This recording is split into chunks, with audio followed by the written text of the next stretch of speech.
It's another game day for Tennessee football and first-year head coach Josh Heupel. Get in the know with GameQuest, a VolQuest pregame podcast with Ben McKee and Eric Cain. GameQuest starts now. Welcome to GameQuest. It is Florida edition. I am Eric Cain alongside Ben McKee, my good buddy here. And, of course, this show is brought to you by Smoky Mountain Organics, East Tennessee's most trusted health and wellness store, focusing on natural products, organic remedies, and a variety of ailments. You can visit 4 of the locations in Gatlinburg, Pigeon Forge, Sevierville, the newest location, Knoxville, 8018 Kingston Pike, across from Trader Joe's. And you can buy online at their website, SmokyMountainOrganics.com. Ben McKee, it's a big game coming up for Tennessee. Of course, you've got the SEC opener. You got the first true road game for the Volunteers really in 2 years. It's Florida. Enough said there. A big one coming up here later today. Absolutely. It'll be a fun one down in the swamp tonight. Quite the circumstances for Josh Heupel's first SEC road game. That is for sure. Under the lights in the swamp, prime time, 7 o'clock on ESPN. I think that it will be a good one. I put in my predictions if you read through them, that I think it's going to be an ugly, sloppy game, but I still think it'll be somewhat of a close game throughout, and we will obviously dive into the potential of Tennessee making this a close game throughout. Yeah, I want to say this off the top, man. I did on my other podcast on Friday. I went over the numbers and kind of put it out there about how I stated the question, is this still a rivalry game or not? Knowing the Tennessee fans, of course, it's a rivalry game. But of course, Tennessee has not had success of late. We all know about that. But, regardless of what it is, I mean, I feel like, if you're a Tennessee fan, anytime you play Florida, anytime you play Georgia, anytime you play Alabama, any of the time in the last 12 to 15 years, it still means so much. And so, this fan base is going to be, hyped up, no pun intended, and ready to roll. And Tennessee's a 19-point dog on a Friday morning. Will it cover? I believe it will. Will it make it a game in the fourth quarter? We'll see. But I do believe this is a good opening test here for Josh Heupel, the first of the big 3 of his Tennessee tenure. I think the mountain's a little too high for this one here in week 4 of his tenure, but, I'm excited to see how Josh Heupel fares in game number 1 of what, is one of the 3 games every single year that Tennessee fans really care about. Absolutely. This game will always be a rivalry game. I don't care if Tennessee has lost 30 in a row or if Florida has lost 30 in a row. This game will always be a rivalry game. And for those of you who listen to me on the Swain event, you know that Swain and I have this conversation a couple of times throughout the offseason. My definition of a rivalry game is different than most. You always hear people talking about, well, it's not much of a rivalry because so-and-so hasn't won in quite some time. And like, I get that, but a rivalry game isn't based off of who wins and loses. A rivalry game is based off of the hate between the 2 teams. And Tennessee and Florida, regardless of circumstance, will always hate each other, as each side should. And to me, that is what dictates a rivalry game. I know Tennessee fans don't like hearing this, but it's why Vanderbilt is a rivalry game. It's why Kentucky is a rivalry game, even in football. Is it the same as Tennessee, Alabama, Tennessee, Florida, Tennessee, Georgia? Absolutely not. It's not. But Tennessee and Vanderbilt fans, or Tennessee fans and the single Vanderbilt fan, they don't like each other. That is what makes up a rivalry. Tennessee and Kentucky fans, whether it's football, basketball, they don't like each other. That makes up a rivalry. Tennessee and Missouri, they don't care about each other. They don't have hard feelings for one another. Tennessee and South Carolina, there's not really hard feelings between one another. They just happen to be in the same division. But Kentucky, Vanderbilt, that's a rivalry because there's hate between the 2 schools. Again, it's not the same as Alabama, Georgia, Florida. But if there's hate and dislike between 2 schools that routinely play each other every single season, then it's a rivalry game in my book, regardless of whether it's competitive or not. I know that's a little different definition than No. most Yeah. have. And I hear those who say, hey, it hasn't been competitive. You're right. It hasn't been competitive. But to me, that just tells me that it's not a very competitive rivalry. These two teams will always hate each other. So I like this conversation because you can have two different conversations. Of course, in my opinion, yes, it's still a rivalry. Now, is it a competitive rivalry? Absolutely not. It hasn't been in quite some time. That doesn't mean it's not a rivalry game. And that my whole point of the conversation in my pod was kind of on that. And I got some listener input as well from social media and stuff. Tick some people off. It comes with the territory. It's kind of funny there. But nonetheless, I mean, this is a big game. But I do think that, something we never saw from Jeremy Pruitt. We never saw growth. We never saw Tennessee closing the gap, like Jeremy Pruitt said, which was complete hogwash after whatever loss that was. I think it was Florida last year. And I'm not saying you're going to get it here today in game number one. It'd be great if you did, but we'll have to see. But something that Josh Heupel is going to be charged with, and I think because it's just a different team now in terms of offensive scheme, mindset, and all that, you do have to be more competitive in these games. And sooner or later, you'd hope a lot sooner than later, you got to start trying to knock off some, not trying. You got to start knocking off some of these rivals. So it's interesting to see, kind of starting from the ground floor. Of course, Tennessee, lack of depth. We all know the issues with Tennessee. We talk about it daily. But I'm excited to see how it competes against a Florida team that I think is extremely talented. I think they've got athletes everywhere, very well coached. But I think there's some limitations in there. We're going to get into that today. But first, I want to start off with injury concerns for Tennessee. I think today, more so than the past 2 weeks, you're going to start getting back a couple of guys. Will Joe Milton play? Still, it's going to be a game time decision, I feel like. He has practiced, Josh Heupel said to us on Thursday. He said on Vol Calls Wednesday night that Joe Milton has been out there and getting some work in. Hendon Hooker still taking the majority of the reps. So we'll see if Joe Milton can go and how much he's a factor, if all, here later today. I think Jabari Small is going to be available. We'll see how much run he gets. Of course, in the war room, we talked about Cooper Mays. Expect him back at center. Jerome Carvin at guard.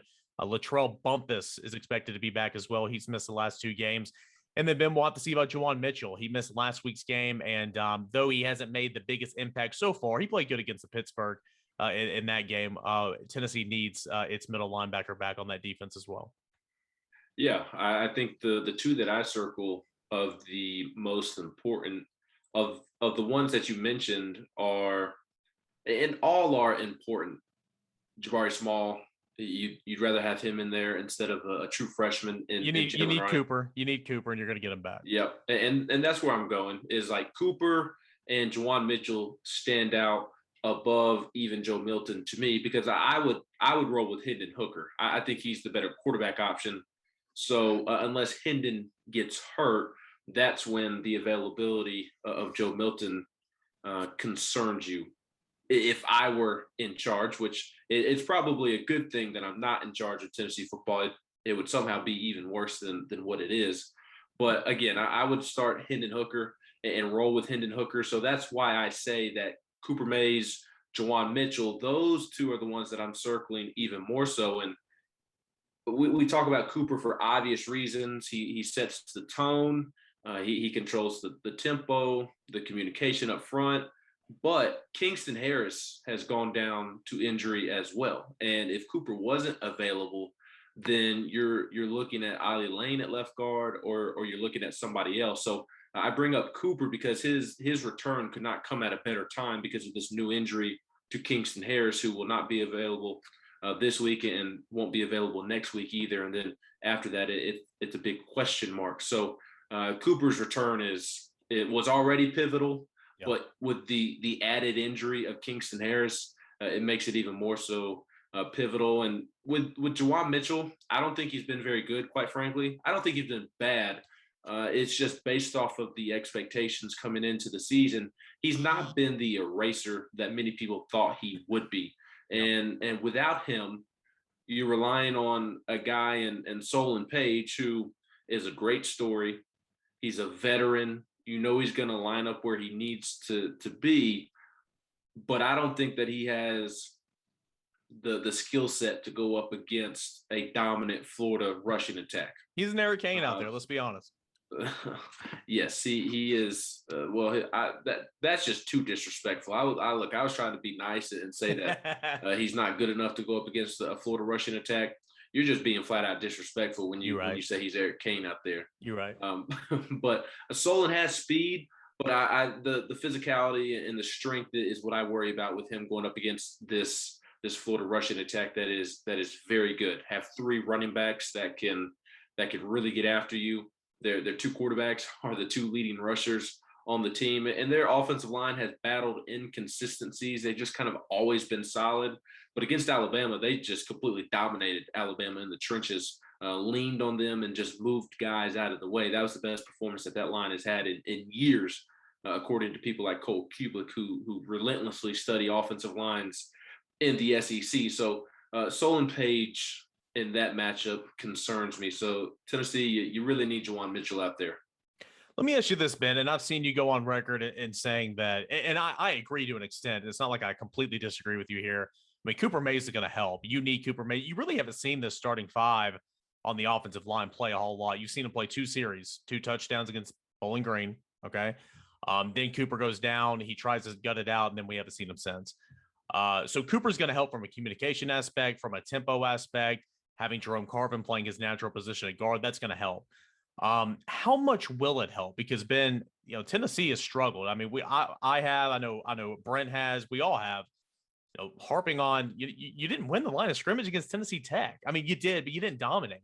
And that's very concerning. You struggled at times against Pitt. Tyon Evans averaged, 2.7 yards per carry against Tennessee Tech on 15 carries.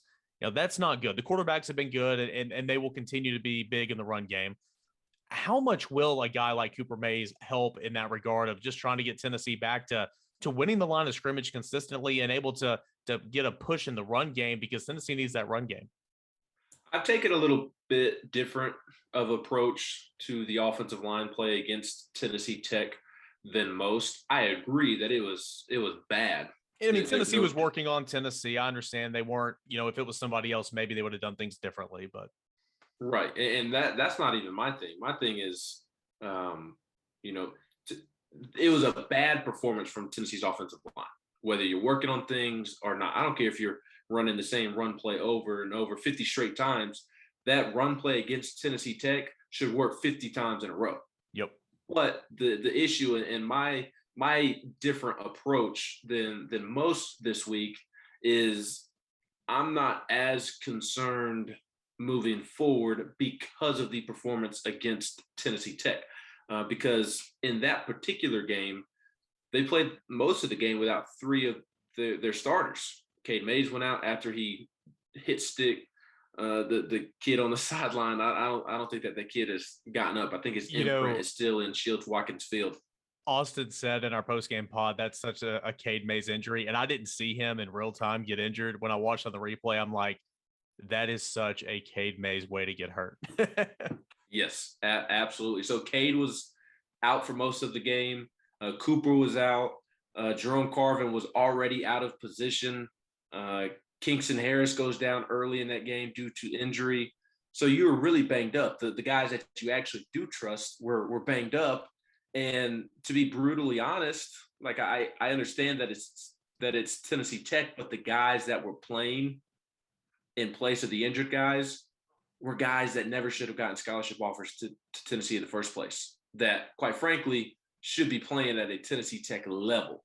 So to me, the offensive line issue against Tennessee Tech was more of a wide angle view than what to project against Florida, because those guys that came in aren't going to be playing this weekend unless guys continue to get banged up. So I agree that the performance was bad against Tennessee Tech. Tennessee should always dominate Tennessee Tech, but Tennessee has a personnel issue up front, depth issue, as we have talked about since the beginning of fall camp, and that really highlighted itself against Tennessee Tech. But Cooper Mays is a huge addition back to this offensive line. I mentioned because Kingston Harris is now hurt. I mentioned the communication, the up-tempo, allowing Jerome Carvin to slide back to guard where he is best. But Eric, I really hope that Cooper is healthy and ready to go, because he has a tall task this weekend against a really solid Florida interior that may not have the first-round picks that we have become used to having at Florida, but they have a lot of veterans that have played a lot of football. Antonio Valentino, a redshirt senior from Penn State who transferred to Florida. Daquan Newkirk, another redshirt senior who transferred from Auburn. Gervin Dexter, he's a youngster, only a sophomore, but a former 5-star who played really well against Alabama. And then the one that I'm really concerned about matchup-wise in terms of Cooper going up against this person is Florida freshman Desmond Watson, the big old boy who weighs over 400 pounds. Arrived at Florida over the summer at 460. The online roster lists him at 400, but I'm not buying that. Supposedly he's around 415, 420. And the up tempo of Josh Heupel's offense will keep him off the field in most situations, but in short yardage situations and around the goal line, he is a guy that played really well against Alabama. And that's a big matchup for Cooper. What's Cooper, 280-ish, 300? Yeah, coming back from an ankle injury, and he's got to go up against 420, 440 pounds. I mean, that's asking a lot. So I hope that Cooper's healthy because he has a tall task this evening. Yeah, better take those ankles. You mentioned Watson, 400-ish pounds. All four of those other guys you mentioned on the interior with, Newkirk, Valentino, Dexter, and Lee, all over 300 pounds. And again, Tennessee is harping on Elijah Simmons, a guy that weighs 350, and how he needs to continue to lose weight to be effective and to be able to stay on the field. And you got some big guys for Florida in the interior. Of course, you have the ends in Zachary Taylor, who's been there a while, and Brenton Cox Jr., who plays that buck spot. Got a couple of good linebackers for Florida. Their best linebacker, Ventrell Miller, actually went down earlier in the season due to injury. He'll be out sometime, but it's a tall task for Cooper Mays, who did play against Florida last year. So he has gone up against some of these guys. And of course, he's a football player. He knows what to expect. But you're right there. It's like, welcome back. Also, get ready to roll and hope that ankle is ready to roll, because you need a solid foundation because of what you're going to be going up against in the interior, shades, some zero techniques, a one technique. All those Cooper will be involved with as well. Let's go ahead and shift gears. Let's talk about Florida's offense. It's run by Emory Jones now. He kind of sat and waited his turn behind Kyle Trask, had some package top players, an extremely incredible athlete, and a 2-1 record for Florida. Of course, a 2-point conversion away from tying that football game in the fourth quarter with a couple of minutes left against Alabama, nearly shocking the world, to be completely honest with you. Held on to that option just a little bit too long down there on that 2-point conversion. But cruised against Florida Atlantic, cruised against South Florida, and again in the Alabama game, averaging 35 points per game. Some are skewed, I get that. 335 yards on the ground. That's not going to happen against Tennessee, but they got over, 240 against Alabama? I mean, a really good showing against Alabama, I believe. And defensively, they held Alabama to below the century mark on the ground for only the third time since 2014. So a really impressive stat there on both sides. But the run game, you got veteran backs in the backfield. You mentioned you got three guys who have played a lot of football. You got Emory Jones and Anthony Richardson will play in this football game. That was pretty much all but guaranteed by Dan Mullen earlier in the week. But Emory Jones, you want to force him into passing situations. Easier said than done. I understand that because Florida's been so efficient in running the football. But, read options, some speed options a little bit. He loves the cutback lanes. If Tennessee wants to hang in this football game, you have to slow Emory Jones and that Florida offense in running the football. You're not going to stop it. You need to slow it down and try to force them into third and mid to third to long situations, because then I've said it all week, I've said it all offseason, if Florida has to rely on the right arm of Emory Jones to win a football game in the fourth quarter, they're not going to win they're not going to win that football game until I see it. Okay. And again, you almost beat Alabama, and you did, and give them props. But again, that was so heavily, regarded on the run game as well. Emory Jones leads the SEC with 5 interceptions so far. He's completing about 63% clip. Anthony Richardson has not, been tested an awful lot. I think he has 11 pass attempts on the season. He had one really nice touchdown pass against South Florida. He's just super athletic. He's going to be the guy before it's all said and done. But defending the run, how are you doing it, and what should we expect to see from Tennessee later today?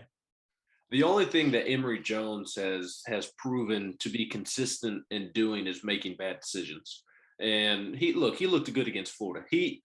Against Alabama, and he surprised me. I thought Alabama was going to run away with it going into the game. Definitely thought Alabama was going to run away with it when it got up 21-3. And I think part of that is that Alabama is immature and inexperienced, and that's a different conversation. And Alabama will learn from that. But Emory Jones, I was stunned by his performance because I'm not very high on Emory Jones. Again, the only thing that he has proven to be consistent in doing is making bad decisions. Go watch the FAU game, go watch the USF game. Bad decision after bad decision after bad decision, and even had a couple early against Alabama, and then he kind of shook off the cobwebs and got going there a little bit. And if you're Tennessee, you have to make Florida beat you with his arm.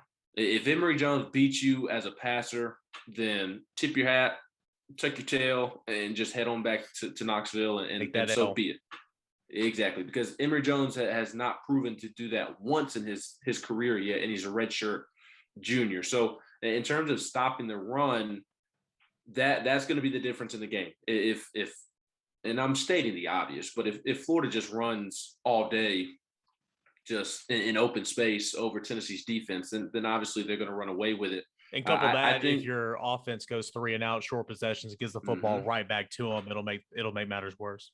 Yeah, and I'll be curious to hear your thoughts on kind of what you think the target range of rushing yards allowed should be, because I think it needs to be maybe anywhere from 75 to 125, and I know that sounds like a lot, but again, we're talking about a rushing attack that just ran for 244 against Alabama and is averaging over 300 yards per game, and Florida through 3 games has over 1,000 rushing yards, and it's the most rushing yards in 3 games in Florida history in 40 years.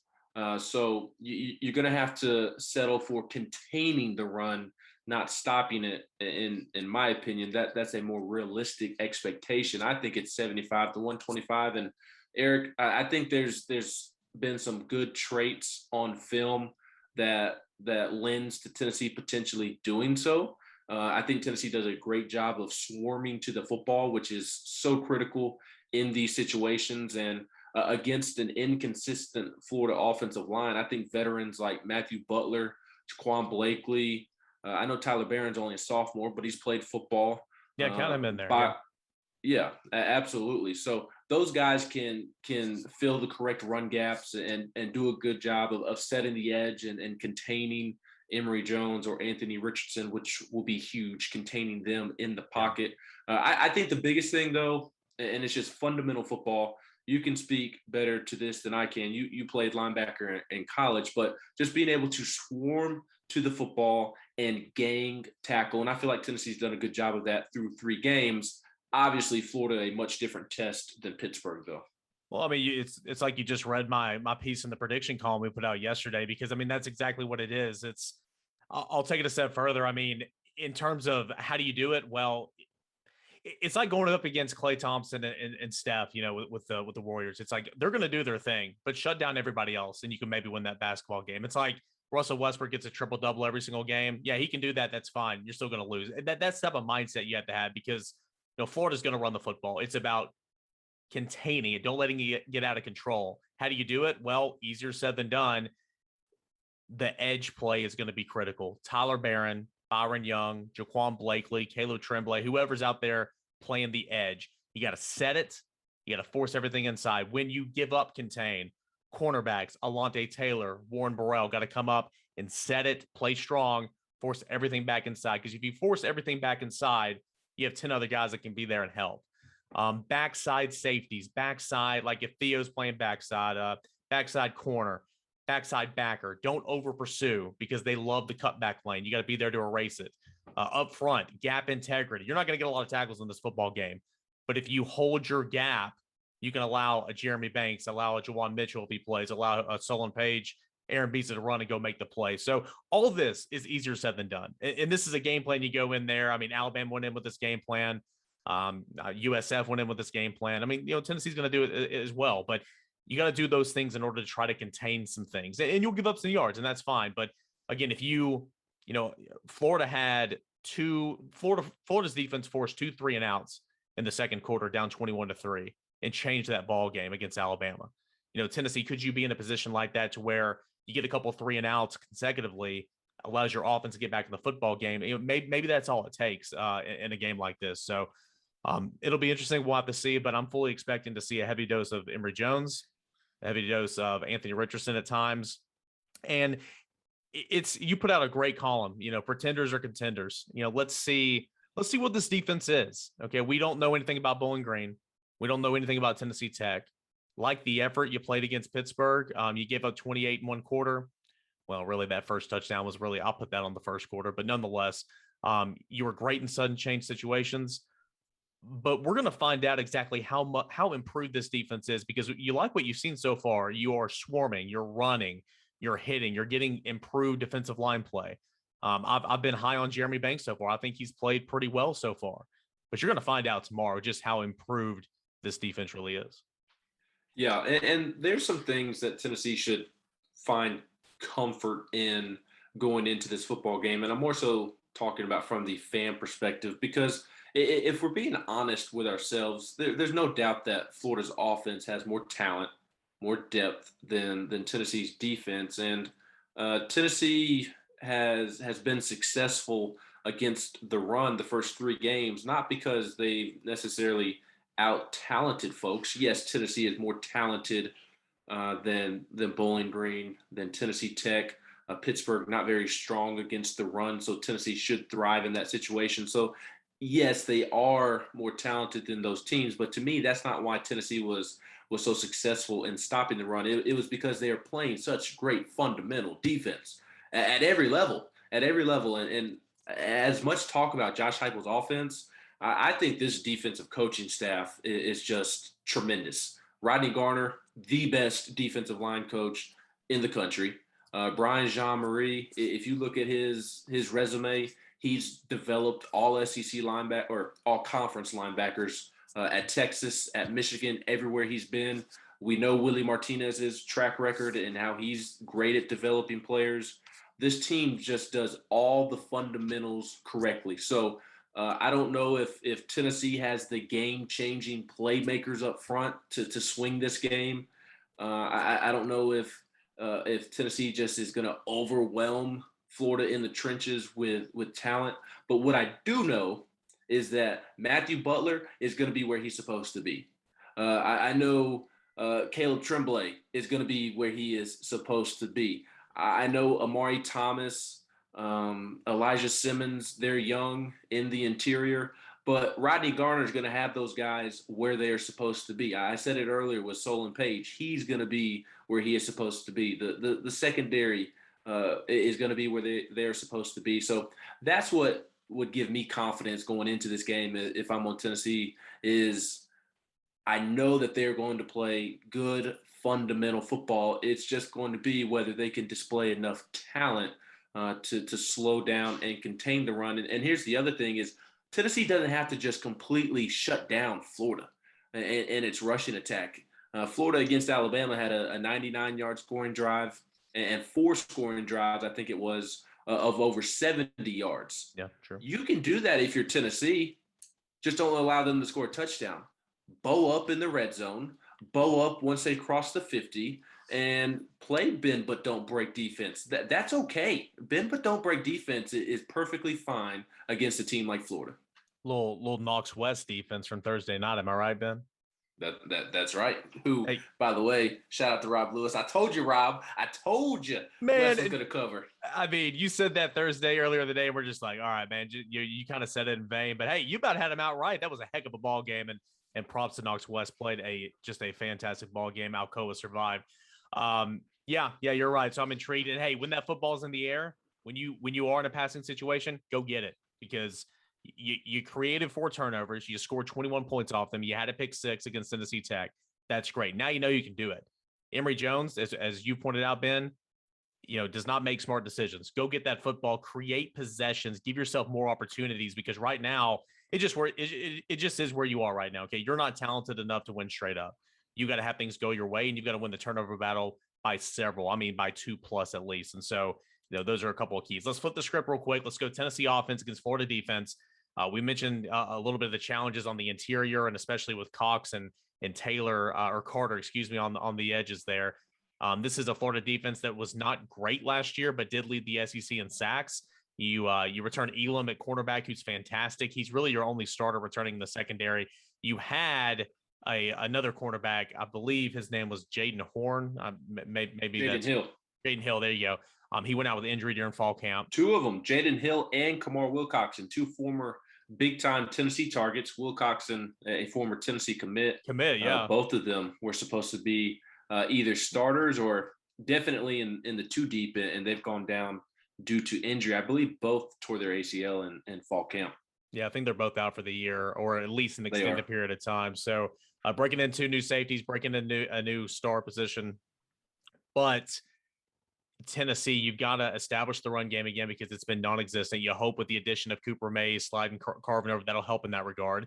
A lot of it has to do with quarterback. I get it. I think Florida is not losing sleep on if it's Milton or if it's Hooker, because the scheme doesn't change that much. Of course, there's different things you'll do, but it doesn't change drastically. If Milton can go, a lot of people are saying that, he's your starting quarterback. He should start. I'm with you. When I walked out of that Thursday presser, Ben, I felt like, and again, a lot of times we have a general idea of what's going to happen. A lot of times we do, just simply because we're close with people and it's what we do. I do not know who's starting at quarterback, but I have a feel that it is going to be Hendon Hooker, just from context clues from what Josh Heupel said on Thursday. Said he's not leaning towards playing two quarterbacks.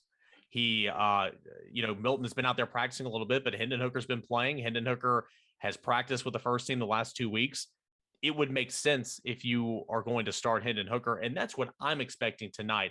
If it is Hendon Hooker, outside of not turning the football over and all that, what does a Hendon Hooker offense need to do to extend drives, to get some points on the board, and to try to make this thing interesting against a veteran defense that's going to come after you? Yeah, I'm with you. I think Hendon is going to start as well, and I agree with you when you talked about what Heupel had to say about not playing two quarterbacks, but really the context clue to me that Hooker is going to start and play is Heupel said the same thing on Thursday about Joe Milton not really practicing this week, but being able to get out on the grass. That's Heupel's phrase, get out on the grass. He said the same thing yesterday about Milton this week that he said post game after Tennessee Tech about Milton in practice last week. That what's not practicing a ton. What's concerning though, he said the same thing about Juwan Mitchell. He did. So, that is interesting. Don't make me go on a linebacker rant again on this podcast, please. But with Hendon Hooker, the reason I would roll with Hooker is I just think he gives Tennessee the best chance to be consistent on offense. I realize that he lacks the big splash plays like a Joe Milton, and he doesn't have that arm strength that Joe Milton does. But to be quite honest, what good does that arm strength do if you don't know how to throw with anticipation? You can't throw guys open. You can't put touch on the ball. That arm strength is being wasted, quite frankly. And look, I'm not for moving Joe Milton to tight end or throwing Joe Milton away. No, he has 3 years of eligibility, 2 after this year. He should continue to be a focus for this coaching staff to try and develop him. And I do buy into the fact that he's only 30 practices in a game and a half in here at Tennessee. I think there's something to be said for that. But Alex Golesh, quite frankly, really sold me on Hendon Hooker when he spoke about him at Vol Calls last Wednesday going into the Tennessee Tech game. And Bob Kessling asked Alex Golesh, Tennessee's offensive coordinator, what he liked about Hendon Hooker, what he liked about Joe Milton. And he raved about how Hendon prepares like a pro, and he's a savvy veteran. And if you read between the lines, he alluded to Joe needing to become better at preparation. And to me, that is very telling. So that's one aspect of why I would roll with Hooker. And then, we talk about Milton being able to make the big play with his arm. Well, Hooker can make the big play with his legs. And look, Joe can run, but Joe can't make guys miss like Hendon can. And I think there's something to be said for the fact that throughout fall camp, Hendon Hooker is in a non-contact jersey, and you can't really see all these splash running plays in practice that you can see in the game. I think there's something to be said for that. So I just think that there's a level of consistency with Hendon that can really help this offense. He's not going to get rattled in this situation. I would be surprised if he did. And although he doesn't have the arm strength of a Joe Milton, I mean, I think he's capable of pushing the ball vertically downfield. And that's the matchup that I have circled with this Tennessee offense and this Florida defense. Yes, the offensive line is going to need to give Hendon some time. The receivers are going to need to be better. But this Florida secondary is not the Florida secondary that we're used to. Kaiir Elam, you mentioned him. He's their best corner. His availability for tonight is a huge question mark. He may not be able to play due to injury. And they also have a freshman that plays opposite of him a lot of the time. Yep, and that's where I was going next, is that even with Kaiir Elam, they're relying on two youngsters, a redshirt freshman in Avery Helm and a true freshman in Jason Marshall. And they have been very inconsistent throughout this start to the season. So that was with Kaiir Elam on the field. And now if Kaiir Elam can't go, then you're going to have a redshirt freshman, Avery Helm, on one side, and a true freshman, Jason Marshall, on the other side. And both are very talented. They're just young. Jason Marshall, a five-star and like the highest ranked corner Florida has ever signed. So they have talent, but they're young, and they have not gotten off to a good start this year. So if Velus Jones is healthy and good to go, he's a veteran that you would expect to be able to make some plays against a young secondary. Cedric Tillman, Javonte Payton, veterans that should be able to make plays. You detailed the safeties earlier. Trey Dean, a former Tennessee commit, he's playing a strong safety and has been inconsistent throughout his career, but seems to finally have found a home there. Rashad Torrance is a sophomore at free safety, who's been pretty inconsistent as well. Will make a play, will miss on a play.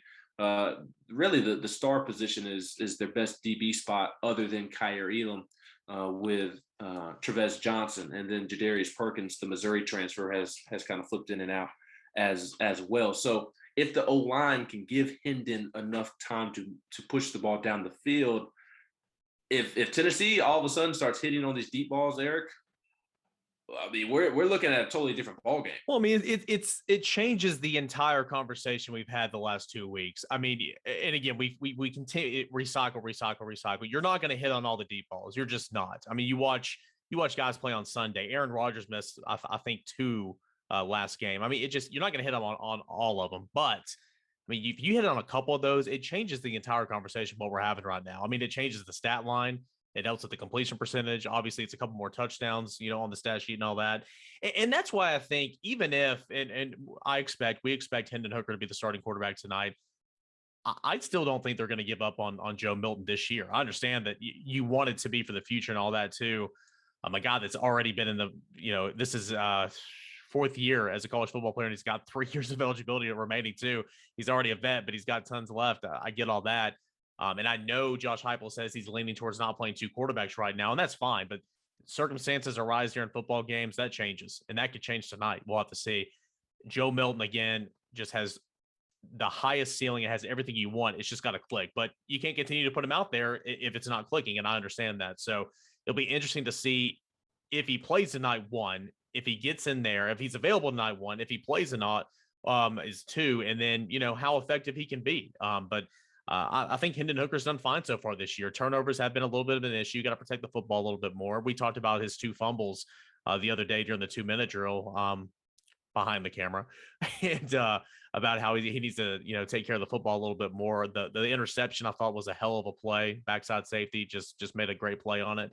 We'll have to see. But I think Tennessee's in a great spot to have a guy who started 15 games at a Power 5 level coming into this year to fall back on, who's athletic as all get out, who can create a lot, and can also you can call design plays for Hendon Hooker to show off his ability to run the football. I saw a straight quarterback zone against Pitt. I saw a counter against Tennessee Tech. Just stuff like that. That's different from the RPOs and obviously options that we the read options that we see them running on routine. Also in camp when we were there one day, Saw them repping speed options too. I've yet to see a speed option, but you can do that with Hendon Hooker too. So it will be interesting. Jeez, Eric, quit.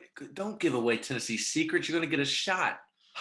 Brand new thing called the speed option, just invented this year, by the way. We'll see if we see it. I'm going to laugh when Tennessee rolls it out the first time in the first quarter against Florida tonight, and it gets absolutely stuffed because Dan Mullen and Todd Grantham listened to this podcast this morning. As soon as we put it out, they listened and they picked up on something because of you. So for those listening, when Tennessee rolls out a speed option in the first quarter today and gets absolutely stuffed, it's Eric Cain's fault because he gave away secrets. Because Dan Mullen listens to this podcast, which I'm all about. What's up, Dan? If you're here, that'd be great. All right. So throughout the show, we've already kind of given some of our keys to victory or whatnot. Do you have anything else that sticks out? I mean, mine, briefly, it's contain. You got to set the edges, force everything inside. Don't over pursue on defense. There's a lot of my defensive scout, I guess. Gap integrity, offense. Of course, you want explosive plays. I mean, you got to take your shots. You got to be efficient in the short to intermediate passing to set up the long passing plays downfield or the opportunities for it. But also you want to run the football. Josh Heupel said that all of his success in the past started with an efficient run game. You go back and look at the stats, man. I wrote tons of stories this offseason just about that, about how the run game has been the focal point of a Josh Heupel offense his entire tenure. Can that come back today? How much will Jabari Small play? We'll see. Tyon Evans, can he get back on track? How much Jalen Wright will we see? There's a lot of things that need to go right, but the biggest thing is create opportunities, take advantage of those opportunities. We'll see if Tennessee can do any of that, because I do think that Tennessee will cover tonight. I think Tennessee's got talent and can contend and make it a ball game, late in this fourth quarter, but you can't afford to make mistakes because Florida is just a little bit more talented than you are on the other end. Yeah, my keys to the game are pretty much what we've talked about all podcasts long. You got to stop the run. Maybe not stop the run, but contain the run. You just can't let Florida have a field day. You got to find a way to make life tough on the ground for Florida while also forcing Emory Jones into some really bad mistakes. And hopefully those really bad mistakes, obviously they could be incompletions or holding on to the ball too long and getting sacked. But hopefully those really bad mistakes are interceptions that he throws right to the hands of a Tennessee DB or linebacker. And once you get that Emory Jones turnover, you got to turn around and hit on the deep ball. You got to turn around and take advantage of it. So containing the run, forcing Emory Jones into some turnovers, and then taking advantage of the turnovers is just as important of getting the turnover. You got to turn around and take advantage of it. And if you can hit on the deep shots, man, the outlook on this ball game is totally different. And I think the other one or two things that are obvious but are worth mentioning: the penalties. You were good against Bowling Green. You were good against Tennessee Tech. Horrific against Pittsburgh. Probably cost you the game. In addition to the turnovers and lack of turnovers forced. So can you do good in the penalty category once again? You can't beat yourself in the swamp. You just can't. So take care of the penalties. And then, again, just winning the turnover margin. I talked about forcing Emory Jones into some turnovers. You have to win the margin. You can't force Emory Jones into 3 interceptions and then cough it up twice on a fumble and then also throw an interception. So turnover margin, penalties, all the cliches that coaches talk about. But when you play in a game like this, when you're going up against a team that is more talented, a team that does have more depth, it's on the road, prime time, night game, 7:00 ESPN. Tennessee hasn't won there since 2003. Florida has a lot of confidence coming off of a narrow loss to number 1 Alabama. You have to win the turnover margin. You can't beat yourself by stupid penalties. And again, I'll take it a step further too. And I think I heard Brent say this maybe on his appearance on Sports Talk. I mean, you not only have to win the turnover battle, you got to win it convincingly. And that's what I put in my pick segment too. I mean, I'm talking 2+. So we'll have to see exactly, how that turns out. If I was any good at my job, I'm a radio guy. I should have gone back and pulled this audio, but as we end our GameQuest podcast each and every week.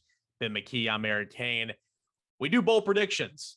And our guy, Ben, of course, I almost hit it on the head the week before. We've actually been on a really good run here lately. In week one, you hit it too with two We've been rotating. We've been rotating. It was week one with Tyon and Jabari going for over 100.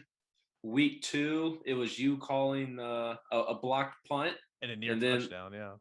Yeah, and then week three, I said Bayless was going to get one opportunity to return a kick, which he did, and he was going to take it to the house, which he got called back. I'm so but counted, he man. returned to the 3-yard line. Dude, so I stood up in the press box when that happened and looked to find you, and we just made eye contact. I'm like, are you kidding me? I mean, he went down to the 5-yard line. Of course, he got called back. I think it was a 3. But the one opportunity, Bayless nearly takes it back, nearly a house call. So maybe they're not bold enough. I don't know. I feel like they are. But bold prediction time. I'll get things started here, Ben. Tennessee's defense will force 2 fumbles and recover 2 fumbles. So creating at least 2 turnovers via forced fumbles. Maybe go get an interception there as well. That'd be great. They're going to run the football a lot. Go force 2 fumbles, recover 2 fumbles. That's how you gain a couple of extra possessions. That is my bold prediction. I like it. You want to throw 2 players on those fumble recoveries? Okay, let's go. Matthew Butler causes it. Tyler Barron recovers on 1. I can mix and match these 2. I'm just gonna 4 players have to be involved to get it right. And then we'll go Jeremy or a player can force it and recover it. True. Let's go. Jeremy Banks causes. No. Let's go. Alante Taylor causes. Theo Jackson recovers. There we go. Okay. I like it. My bold prediction. I wanted to do something in the run game.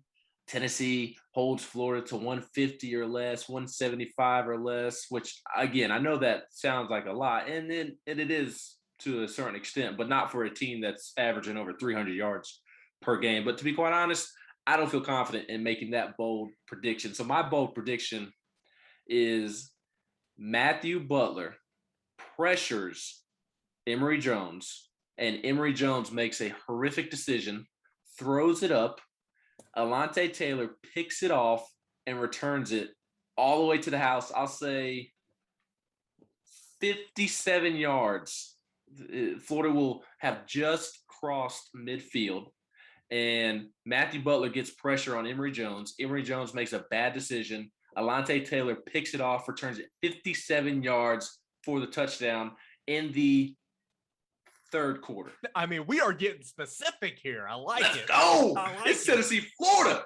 Hey, and let's talk a little trash. All right, it is a rivalry game. You don't like each other. Let's talk a little trash. Well, Tennessee, what do you got to lose? You ain't won down there since 2003. Talk some smack. Act like you've been there before, or don't. It don't matter. Talk some smack. I love it. Just don't get a penalty. Yeah, don't get a penalty. That'd be stupid. Talking to you, Jeremy Banks. Ben, you are going to be down there with Brent and with Austin. I'm going to go to Missouri the following weekend. So plenty of things to look forward to during the game. I'm still going to be on the board and writing some stuff and doing all that, but plenty of stuff during the game to pay attention to, and certainly thereafter, right? That is right. Please pray for me as I have to travel with Austin Price. Yeah, that's tough.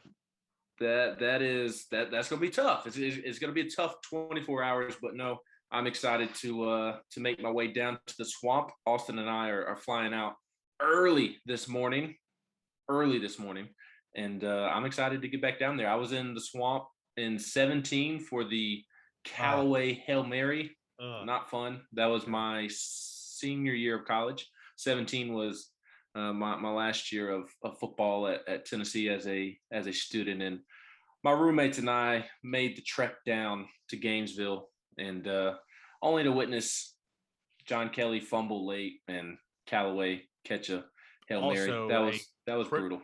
Critical drop from John Kelly that could have been 6 there late in that. I think that's what I'm thinking of. I think that's what I'm thinking. Not a fumble, but the drop. You had the whole ordeal with Butch not going under center with Dobbs and Dormandy. Just not a great day. But hey, I'm looking forward to a night game at the Swamp. It'll be a cool atmosphere, and we'll have plenty of coverage. 2-minute drill, podcast, video, Everything that you typically see up on the site, it'll be there for you Saturday night and into Sunday morning.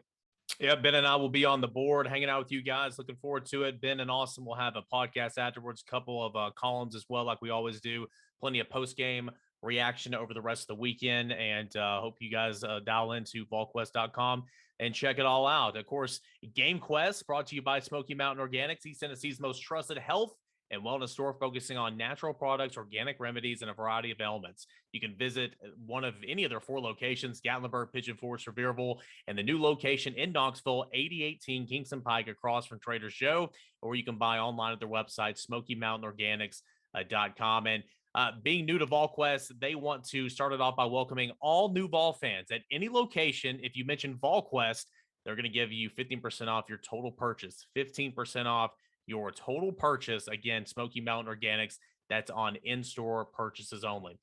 For Ben McKee, give him a follow on Twitter. He'll have plenty of coverage pregame as well. I am Eric Cain at _Cainer. But with a BT, what's your Twitter, dog? BT. Ben McKee 14, dog. There we go. I should have known that. All right, this has been GameQuest, a VolQuest podcast. You've been listening to GameQuest, a VolQuest pregame podcast with Ben McKee and Eric Cain. Stay dialed in to VolQuest.com for complete game day coverage. This has been GameQuest, a VolQuest production.